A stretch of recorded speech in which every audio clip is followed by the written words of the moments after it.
মিরপুরে আসিফ যেন সুপারস্টার, একের পর এক সেলফির আবদার, বাদ যাননি পুলিশ সদস্য। বিসিবির পরিচালক হিসেবে প্রথমবারের মতো মিরপুরে এসেছেন। গণমাধ্যমের সাক্ষাৎকারে ক্রিকেটের সাথে সম্পৃক্ততার কথাও জানিয়েছেন। এরপর একের পর এক সেলফির আবদার মিটিয়েছেন। পরিচিত জনদের বুকে জড়িয়ে নিয়েছেন, বৃদ্ধকেও কাছে টেনে নিয়েছেন। বিনা প্রতিদ্বন্দ্বিতায় বিসিবির পরিচালক হয়েছিলেন, পেয়েছেন বয়সভিত্তিক ক্রিকেটের দায়িত্ব। সেই দায়িত্ব পালনে বদ্ধপরিকর সাবেকেই প্রথম বিভাগ ক্রিকেটার। এখন একটা সুযোগ আসছে কাজ করার, ভেরি ইম্পর্টেন্ট জায়গা, যেটা এজ লেভেল, খুব গুরুত্বপূর্ণ জায়গা। এবং এই দায়িত্বটা পাওয়াতে আমার মনে হচ্ছে যে আমার আসলে অনেকদিন পরে কাজ পাইলাম, চাকরি একটা বেটার, বাচ্চাদের নিয়ে কাজ করার সুযোগ, যেটা বাংলাদেশের জন্য খুব দরকার।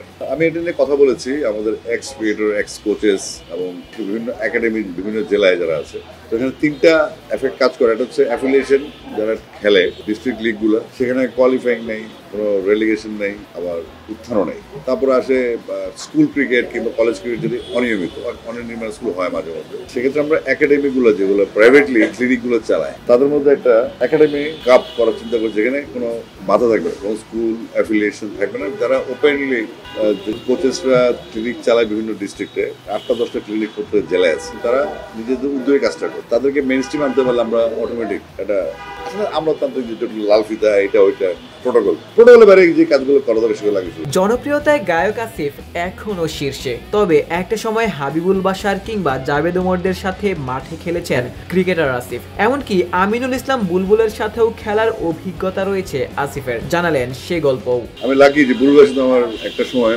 অনেক বড় প্লেয়ার, বুলবে আমরা ছোটখাটো প্লেয়ার, কিন্তু উল্টা দিয়ে খেলেছে। আমি বুলবে এক টিমে, আমি আরেক টিমে। সুযোগ হয়েছে বুলবাইকে দেখার ছোটবেলাতে, যখন 10-11-এ পড়ি, নামনু ভাই কিংবা ফারুক ভাই, তাদের এগেনস্টে খেলার সুযোগ হয়েছে। পক্ষে ছিল শুধু হায়ুল সুমন বা জাভেদ ওমর, বিদ্যুৎ, জাকারিয়া, জাহাঙ্গীর, এরা ছিল আমাদের সাথের প্লেয়ার। পরিচালক হিসেবে নতুন হলেও আসিফের বিশ্বাস, বয়স ভিত্তিক ক্রিকেটারদের নিয়ে আসিফ কাজ করতে পারবেন, ক্রিকেটের উন্নয়নে ভূমিকা রাখতে পারবেন। বাচ্চারা খেলবে, বাচ্চারা ভবিষ্যতেই বড় প্লেয়ার হবে। যারা এজ লেভেলে কাজ করে, মানে হচ্ছে যে আপনি ফিউচারে যে ক্রিকেটটা হবে, সেখানে আমাদের বর্তমান বা আপকামিং প্রজন্ম ইনভলভ থাকবে, যেন আমাদের দেশটা পাইপলাইনে কোনো একটা পজিশনে যে একটা প্লেয়ার না থাকে, 18 জন ওপেনিং করবে এক সাইডে, একটা পজিশনে 4-5টা প্লেয়ার না থাকলে তো আসলে জিনিসটা হবে না। আমরা ওই জন্য বাচ্চাদের দায়িত্ব পাইছি, আমি এটা চাচ্ছিলাম, আমি যে বাচ্চাদের কাজ করার জন্য দায়িত্ব নাও পাইতাম, তাও থাকতাম আমি। স্কোর কার্ড তো একটা ডকুমেন্টেশন, আর ট্যালেন্ট হচ্ছে আপনার ডকুমেন্টের বাইরে। আমরা ডেফিনেটলি ট্যালেন্টের দিকে মনোযোগ দেবো, ডেফিনেটলি। স্কোর বুক বা ওই তাৎক্ষণিকভাবে যারা আন্ডার-19 বাংলাদেশ চ্যাম্পিয়ন হয়ে গেল, তারপরে তারা কেন ন্যাশনাল টিমকে রিপ্রেজেন্ট করতে পারছে না, কেন, কোথায় গিয়ে আটকাচ্ছে? আন্ডার-19 ওয়ার্ল্ড কাপ করে সিনিয়র টিম কেন না?